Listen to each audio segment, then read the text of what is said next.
Buletin Didik 10 Disember, saya Midi Saleh. Assalamualaikum dan salam sejahtera. Sesi persekolahan bagi kalender akademik sesi 2023-2024 akan bermula pada 19 Mac 2023 hingga 9 Mac 2024 untuk sekolah di negeri kumpulan A dan 20 Mac 2023 hingga 10 Mac 2024 untuk sekolah di negeri kumpulan B. Perkembangan terbaru itu dikeluarkan oleh Kementerian Pendidikan KPM melalui satu kenyataan. Negeri kumpulan A ialah Johor, Kedah, Kelantan dan Terengganu. Sementara negeri bagi kumpulan B ialah Melaka, Negeri Sembilan, Pahang, Perak, Perlis, Pulau Pinang, Sabah, Sarawak, Selangor, Kuala Lumpur, Labuan dan Putrajaya. Sesi persekolahan bagi kalender akademik sesi 2023-2024 kekal bermula pada Mac 2023 bagi memastikan KPM mematuhi Peraturan-Peraturan Pendidikan 1998 Pindaan 2021 bahawa jumlah hari persekolahan dalam kalender akademik hendaklah tidak kurang daripada 190 hari. Menurut KPM, pihaknya juga ambil maklum akan cadangan daripada beberapa pihak untuk mengembalikan permulaan sesi persekolahan ke bulan Januari. Kementerian berpandangan perkara itu boleh dilaksanakan dengan memendekkan cuti persekolahan secara berperingkat bermula dari 2023 hingga 2026 dengan pematuhan kepada jumlah hari persekolahan dalam kalender akademik. Bagaimanapun mengambil kira kebajikan para guru, murid dan kesan kepada ekonomi negara, KPM mengambil keputusan untuk menangguhkan cadangan ini bagi meminimumkan impak kepada pihak-pihak berkaitan. Hala tuju pendidikan negara dan pendirian berhubung pelbagai isu pendidikan akan diperincikan minggu depan. Menurut Menteri Pendidikan Fadlina Siddiq, pihaknya dalam proses mengadakan konsultasi dengan pemegang taruh bidang itu serta mengambil kira pandangan dan kritikan rakyat secara keseluruhan dalam langkah menjadikan pendidikan negara lebih baik. Menurut Fadlina, beliau memerlukan masa dan input secukupnya sebelum membuat keputusan mengenai perancangan pendidikan negara. Sekarang ini adalah proses untuk saya mendengar, mengambil pandangan dan kritikan dan juga konsultasi. Jadi konsultasi ini saya fikir sangat penting kerana ini adalah kementerian yang cukup besar. Jadi konsultasi bersama pasukan khususnya KSU dan juga pasukan Ketua Pengarah Pendidikan Malaysia dan juga daripada pandangan guru-guru sendiri dan stakeholders, maknanya kita punya pemegang taruh pendidikan, ibu bapa, guru. Jelasnya, beliau menitik beratkan proses konsultasi kerana tidak mahu mengabaikan pandangan mana-mana pihak dalam mencorakkan masa depan pendidikan negara. Sementara itu, beliau juga mengalukan pelantikan timbalannya, Lim Hui Ying, yang diyakini dapat meningkatkan pencapaian bidang pendidikan negara. Terdahulu, beliau yang juga ahli Parlimen Nibong Tebal hadir ke program Khatan Perdana di Jawi Pulau Pinang yang turut dihadiri Ketua Menteri Chow Kon Yeow. Sementara itu, Timbalan Menteri Pendidikan Hui Ying antara 27 timbalan menteri yang mengangkat jawatan siang tadi. Majlis berlangsung di hadapan Yang di-Pertuan Agong Al-Sultan Abdullah Riayatuddin Al-Mustafa Billah Shah di Istana Negara. Beliau bersama kesemua timbalan menteri itu melafazkan ikrar sumpah jawatan dan taat setia sebelum menandatangani dokumen rasmi pelantikan. Ia disaksikan Ketua Hakim Negara Tun Tengku Maimun Tuan Mat dan Ketua Setiausaha Negara Tan Sri Muhammad Zulkifli Ali. Perdana Menteri Datuk Seri Anwar Ibrahim dan isteri Datuk Seri Dr. Wan Azizah Wan Ismail turut hadir menyaksikan majlis istiadat pengurniaan surat cara pelantikan dan istiadat mengangkat sumpah jawatan dan setia serta sumpah simpan rahsia itu. Dua timbalan Perdana Menteri iaitu Datuk Seri Dr. Ahmad Zaid Hamidi yang juga Menteri Kemajuan Desa dan Wilayah serta Datuk Seri Fadilah Yusof yang juga Menteri Peladangan dan Komoditi hadir bersama isteri masing-masing. Hadir sama Ketua Polis Negara Tan Sri Akril Sani Abdullah Sani dan Panglima Angkatan Tentera Jeneral Tan Sri Afendi Buang. Hui Ying, 59 tahun, yang juga ahli Parlimen Tanjung, adalah adik kepada pengerusi DAP Lim Guan Eng. Tuan Lukanisman bin Awang Saudi. Karnival Jom Heboh yang berlangsung di Puteri Harbour Iskandar Puteri Johor turut dimeriahkan dengan pelancaran program Skuad Didik Duit Now, Gen E-Duit. Ia hasil kolaborasi kumpulan media prima dengan Payment Network Malaysia Sdn Bhd PayNet membabitkan program literasi keuangan berkonsepkan kandungan yang dihasilkan sendiri oleh murid. Pelancaran skuad berkenaan disempurnakan pengarah bahagian pembayaran peruncitan Paynet, Khairuan Abdul Rahman, di pentas utama studio Jom Heboh. Hadir sama pengarah urusan kumpulan media Prima Berhad, Rafiq Razali, Ketua Pegawai Eksekutif NTV7, Didik TV KPM, Silen Paul, Ketua Pegawai Operasi Solusi Komersial Media Prima Omnia, Zaini Liu, serta Ketua Pegawai Operasi Jualan Media Prima Omnia, Muhammad Effendi Omar.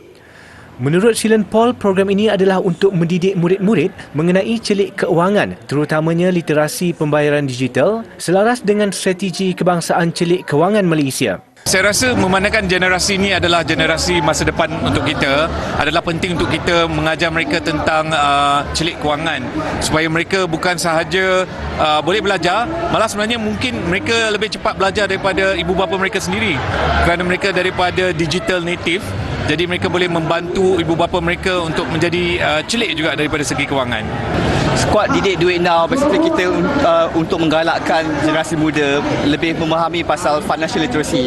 Kalau kita lihat di Malaysia kan, kajian yang dibuat oleh Bank Negara Malaysia, daripada 3 orang, 1 orang je yang memahami lebih mendalam tentang financial literacy. So saya berharap dengan pelancaran Skuad Didik Duit Now, kita dapat membantu generasi muda yang berumur between 10 tahun sehingga 16 tahun terlibat dan mendapat exposure tentang financial literacy di Malaysia. Menerusi kempen Skuad Didik Duit Now, Gen E Duit ini, murid-murid dapat mengambil bahagian dalam mengetengahkan bakat sebagai pengacara, penyampai dan berdepan dengan kamera. Mereka juga dikehendaki memuat naik laporan duet video di platform media sosial TikTok menggunakan tanda pagar Skuad Didik Duit Now dan Gen E Duit. Penyertaan dibuka kepada murid-murid berumur antara 10 hingga 16 tahun bermula hari ini sehingga 31 Januari depan. 30 penyertaan kandungan TikTok terbaik berpeluang mengikuti bengkel Skuad Didik Duit Now, Gen E Duit yang akan diadakan pada 4 Februari 2023. Pendedahan akan diberi kepada pelbagai jenis produk pembayaran digital kendalian Paynet seperti Jom Pay, pembayaran bil, Duit Now, pemindahan wang atau pembayaran melalui kod QR kebangsaan, FPX, pembayaran e-dagang dan pembayaran dengan kad debit ATM MyDebit. Pemenang utama akan membawa pulang wang e-tunai berjumlah RM2,000, sijil penyertaan berserta barangan eksklusif dari Didik TV KPM dan Paynet. Manakala tempat kedua akan membawa pulang e-tunai berjumlah RM1,000, sementara tempat ketiga menerima e-tunai berjumlah RM500. 27 peserta lain tidak akan pulang dengan tangan kosong kerana mereka juga bakal menerima sagu hati e-tunai berjumlah RM300 setiap seorang.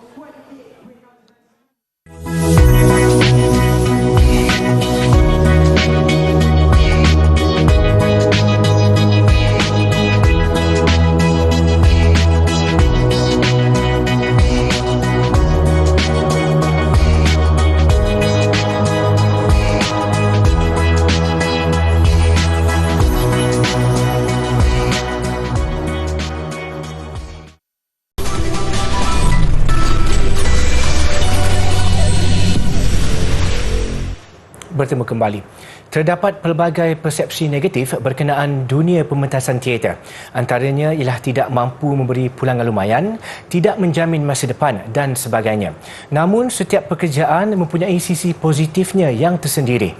Segmen Kerjaya minggu ini mengupas tentang cabaran dan pengalaman penggiat seni teater. Mempunyai pengalaman dalam bidang seni teater selama lebih 15 tahun, Muhammad Nohman Muhammad Isa merupakan pemegang ijazah kursus sains komputer dari Universiti Kebangsaan Malaysia UKM.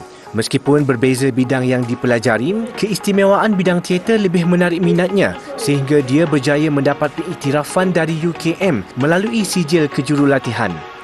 Menurutnya, sijil itu antara titik permulaan untuk memulakan kerjaya sebagai tenaga pengajar dalam bidang seni teater. Apa yang saya belajar di UKM, saya apply kepada student saya di HUKM. Okay. So saya mengajar di HUKM sampai tahun 2019.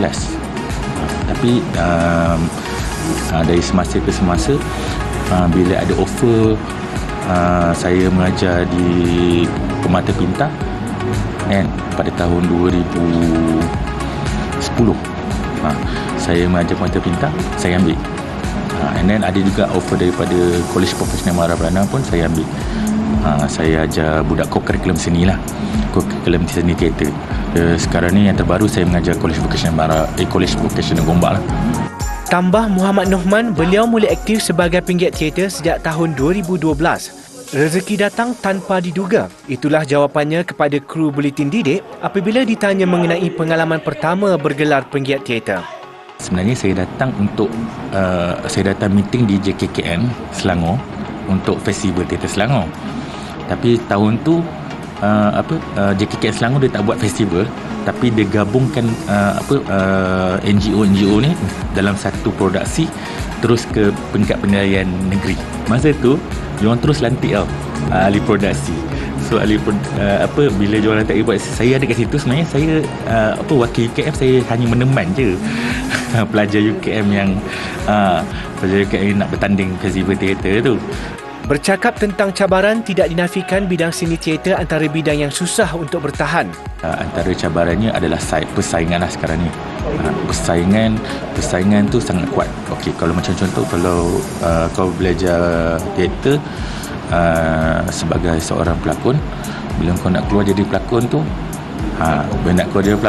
kau kena tahulah saingan kau. So pelakon-pelakon baru yang lahir daripada IPT yang bidang seni ni pun diorang nak mengangkat nama diorang sendiri pun memang agak susah kalau diorang tak pandai. Kecuali yang dia rupa apa ke tu pun tengoklah. Justru pelajar dinasihatkan tidak memandang pada luaran sesuatu bidang sahaja. Sebaliknya, mereka perlu bersedia mental dan fizikal selain mempunyai jiwa yang kental sekiranya menceburi bidang seni teater. Kepada yang mahu berjinak-jinak, Majlis Bandaraya Petaling Jaya MBPJ di bawah projek Kota Seni menganjurkan gelanggang teater 3 tahun 2022 pada 13 hingga 16 Disember ini di Auditorium Dewan Sivik MBPJ. Pelbagai karya teater bakal dipertandingkan termasuk teater warung yang diarahkan oleh Rosli Wahab.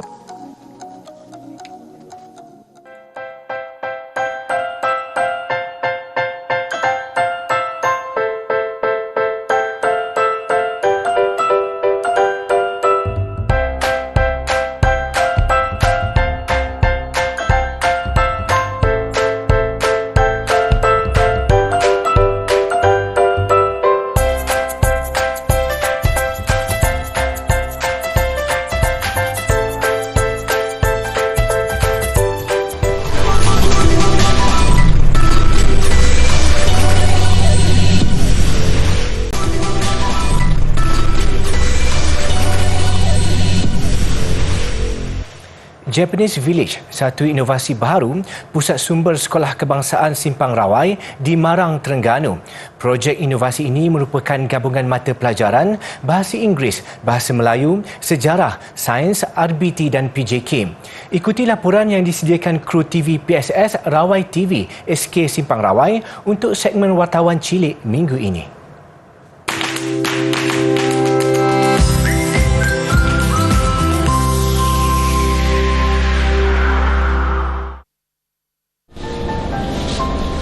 Ohayou gozaimasu. Hai, Assalamualaikum. Bertemu kita dalam slot Wartawan Cilik. Saya Rabiatul Adawiyah, kru Rawai TV SK Simpang Rawai, Marang, Terengganu.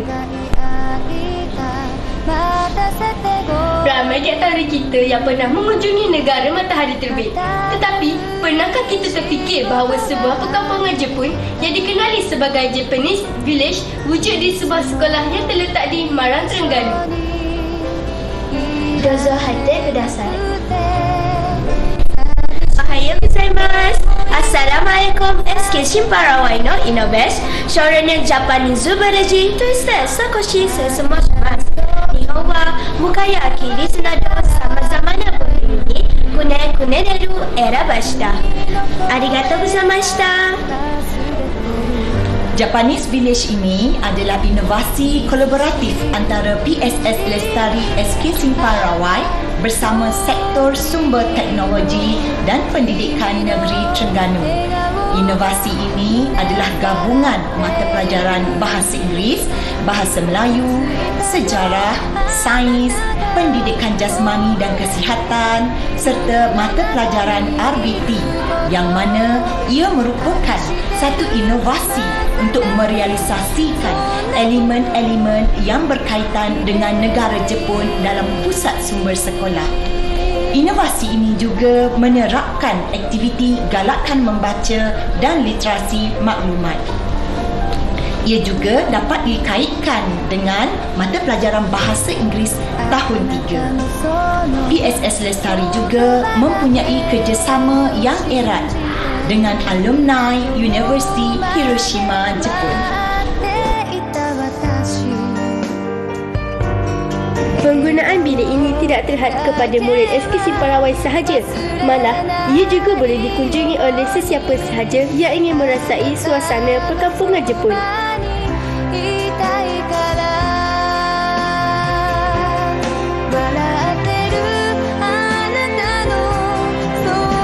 Japanese Village ini telah dikunjungi oleh TS Wan Haji Faridon, PPD Marang, Timbalan Ketua Nazir Terengganu dan guru-guru dari Maldives.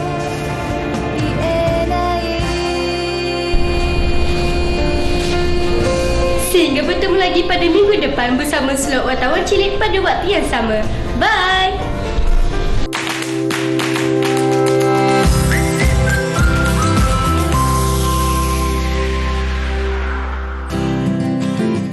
Jadi apabila keris ini dapat dikaitkan dengan institusi raja, jadi kita boleh dapat pemilikan keris ini bukan sahaja untuk golongan sultan, malah juga putera-puterinya lah, putera-puterinya.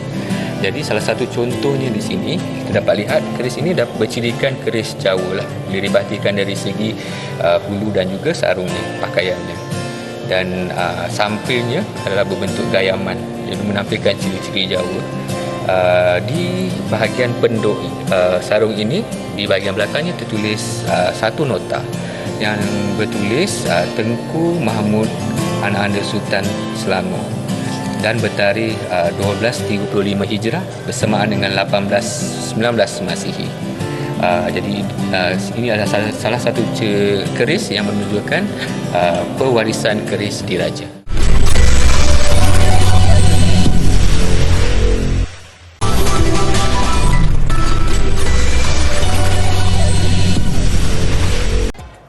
Sukan. Sebelum ke aksi rancak Piala Dunia Qatar, kita ikuti dahulu perkembangan skuad Harimau Malaya.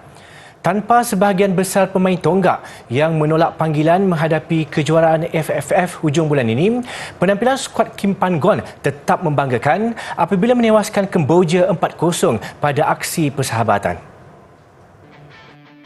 Dibarisi 7 pemain yang kali pertama menyarung jersey Harimau Malaya, iaitu penjaga gol Kalamullah Al-Hafiz Madrowi, Nur Syami Izwan Amin, Muhammad Alif Izwan Yuslan, 2 pemain kacukan David Rowley dan Stewart Wilkin, serta 2 pemain naturalisasi Litak dan Sergio Aguero. Penampilan keseluruhan skuad negara di Stadium Nasional Bukit Jalil boleh diberi pujian.